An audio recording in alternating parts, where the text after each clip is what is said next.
ఇవన్నీ కాలక్షేపానికి అనుకుంటేనే కదా నువ్వు నరకంలో నేను పెట్టే సంఘానికి వచ్చేది. నేను నరకంలో సంఘం పెడితే అక్కడికి వస్తావు కదా, రావాలి కదా. నరకం వచ్చిన నీ సంఘానికి కూడా వస్తాడే ఈసారి.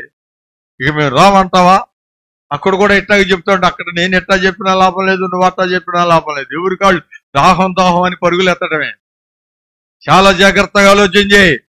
నీకంటే పెద్దవాడిని బావంటే నీకు గౌరవం లేదు, అత్తంటే గౌరవం లేదు, అత్తంటే ప్రేమ లేదు, అత్తంటే అభిమానం లేదు, ఆప్యాయత లేదు. నీ కృష్ణ జీవన విధానాన్ని అత్తకు పంచుతున్న ఓ కూడా ఎట్లా వెళ్తావు పరలోకం? నేను వెళ్ళగలనని చెప్పి అత్తను కూడా చూడను, కోడలు ధైర్యంగా చెప్తే నాకు ధైర్యం వచ్చింది. ఆమెని తీసుకెళ్ళలేదు దేవుడు, నన్ను ఎందుకు తీసుకెళ్ళాలి? జరుగుతుందా? జరగదు. ఎందుకని? ఆ మనస్సులో కలిగినటువంటి ఆత్మలను ఆయన ఎక్కడ పంపించాడు? పాతాళానికి.